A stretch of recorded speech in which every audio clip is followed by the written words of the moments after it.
Yeah, because Ashley's not about to catch this part. Okay, cool. Anyway. Well, you're live. Okay. So, questions from up here or down there on homework 2 or homework 3 or... well, those are the only choices, really. So, okay. Alrighty. Well, that makes things a little easier. 6, 7, 8. How many people are down there? Is it just me right now. Oh, not even Kelia. Okay. Sometimes Kelia comes in a little bit late. Okay. Yeah. Has there been anybody else there lately? Or because I feel like some people are missing. Yeah, I can't remember what this chick's name is, but she hasn't. Well, I was gone all last week, so I. Betty. Yeah. Yeah, she hasn't been. I haven't seen her in a while. So. Oh. And there was a guy in our class, but he hasn't been. He's still active. just not showing up.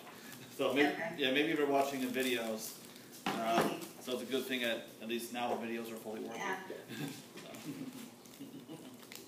You're welcome. Thank you, Corey. All right then. This is so long. Okay. So I have one more iterative method to cover, and then whatever time we have left, I can use to kind of summarize all the non-stationary iterative methods that we see. So some time ago, I covered conjugate gradients.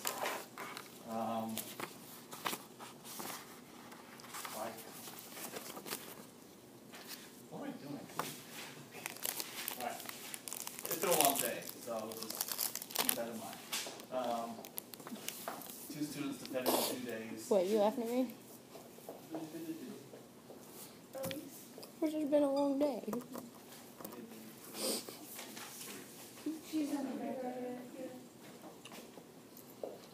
Okay. By conjugate gradient, because recall,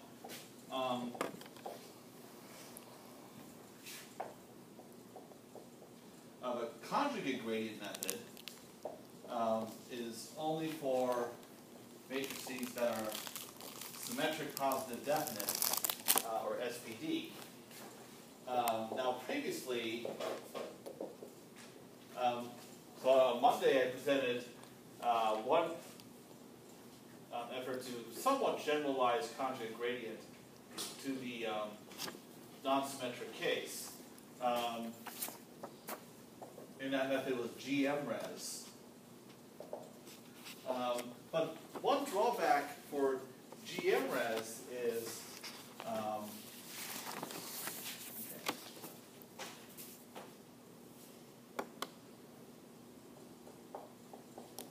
so all these methods that we've been talking about, they generate a basis for a Krylov subspace.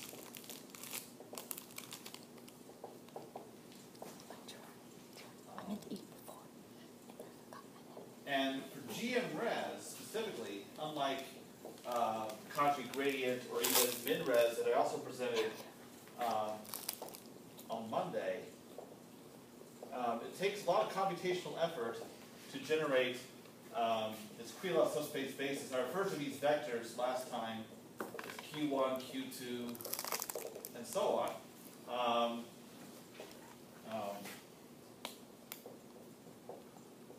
And in the general case, the unsymmetric matrix, we're using Arnoldi iteration, which itself is built on Graham-Schmidt. And what happens is each new vector among these Q's relies on more and more vectors to be able to keep the basis orthonormal. So each iteration is substantially more costly than the ones before.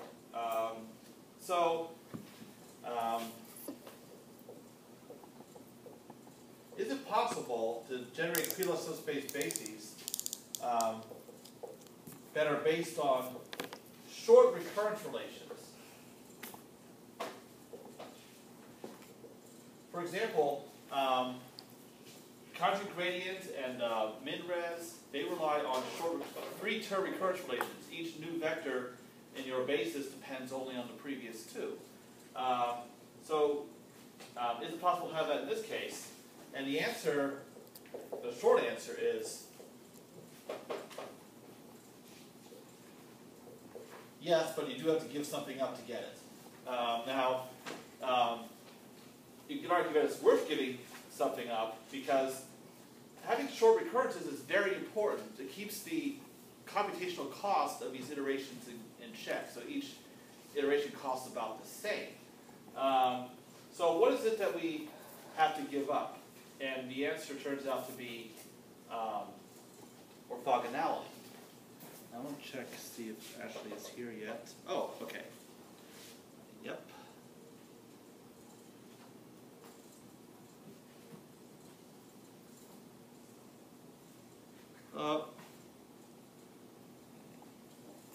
Can you hear me? Oh, turn the volume up. Oh, Sorry, I already okay. turned it down. Right. Oh, yes. Way down. Okay. I'll make sure I can hear you. Yeah, okay. Great. So far, you have only missed one board full. Okay. Oh, and to answer your question, yes, we can Skype right after class. Oh, wait. Is that okay? It's okay. No, no. Sorry, you have questions for me. Oh, I can use my laptop for that. Okay. Yes. So yes, we are Skyping after class, but on my laptop, not yours. Okay. Okay. All right. Well, after I answer your questions. Yeah, you're fine. Dr. Lambert, Yes. I just want to let you know, Keely is here now. You can't see her, but she's here. Okay, that's good to know. Not that I originally take attendance or anything, but I just like to know who's showing up and who I isn't. know, I just wanted to let you know. Thank Okay. Well, I appreciate that. Okay. Yeah, are we attending the Skype, or is that just, that's something that you all are doing? She didn't know about Skype. Oh yeah, we have a student in Biloxi who's attending over Skype. Okay. Yeah. And I was using it to record lectures, but that has been failing, so we're doing something else for that. Okay. I mean, after class. Oh, that. That's private? Yes. Okay, very good. Okay. Yeah. Class will still end at a regular time. So, okay. All right. So Ashley, yeah. So here's the board that you've missed. Okay. Haven't really dug into the mathematical details just yet. Okay. So I'll leave it there for a little while before I turn it. Okay. So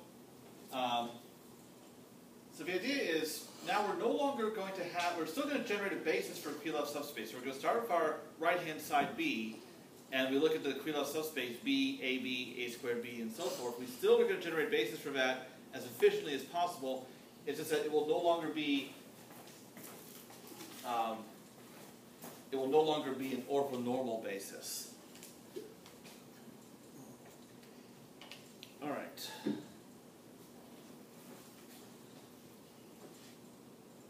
So okay if I move, Ashley? Yeah, that's good. Okay. All right.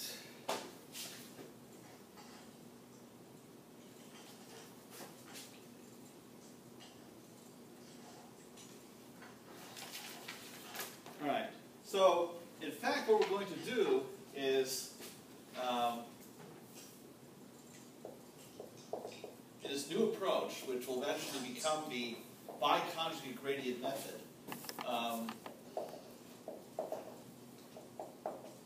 We're going to generate two Krylov subspaces.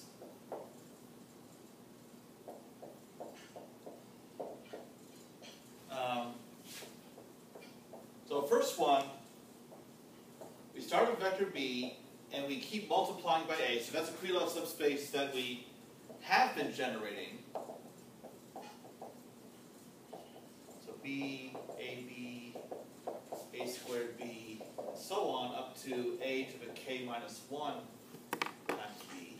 Now, to make up for the fact that we no longer have symmetry, we're dealing with a general symmetric,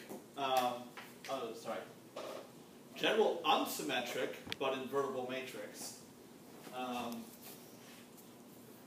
Our second Creel subspace will be built using A transpose.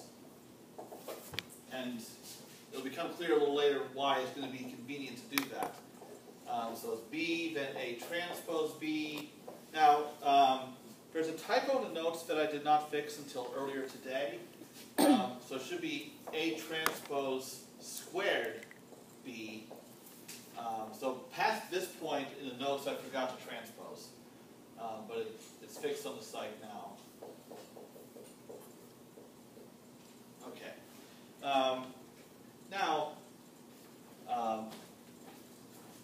So the difference between what we're doing here and what we could do in conjugate gradient is, instead of one orthonormal basis,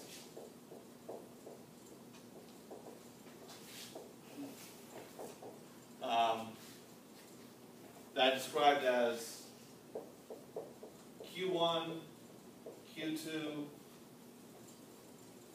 and so on, that satisfied this orthonormality relation, that the dot product of Qi and Qj is equal to Kronecker delta Ij. I want to bring this symbol back for convenience. I've used this before. What is this symbol delta Ij? What does it mean? Means that when the indices are not equal at 0 and they're equal at 1. Yes. So, refresh everyone's memory. 1 if I is equal to j, 0 otherwise. Hopefully during this lecture, based on my notation, okay, I will not need to mind my a's and q's, because I won't have any lowercase a's. Okay, so we have, so this is what we had before. So this was, this is what we had in CG, GMRes, also MinRes. But in these two methods we had symmetry. In this method, GMRes, we just didn't care if it was slow, but now we do care. So now we have two bi-orthogonal bases. So for this Krylov subspace, the one we've been using, we're going to have the same vectors, Qi. So that part is no different. And then for the Krylov subspace generated by A transpose, we're going to have a different set of vectors, Qi hat. So what do I mean by bi-orthogonal? Instead of Qi transpose Qj equals the Kronecker delta, I'm going to have Qi hat transpose Qj is equal to this Kronecker delta. So, so the thing I want to emphasize is these two sequences of vectors that I'm generating, neither of them are orthonormal. However, what we do have is that each Qi is orthogonal to all the Qi hats except for the one with the same index, which we have a dot product of 1, and vice versa. So that's what bi-orthogonal means. So you have two different sets of vectors, you take pairwise inner products, and you get effectively the identity matrix.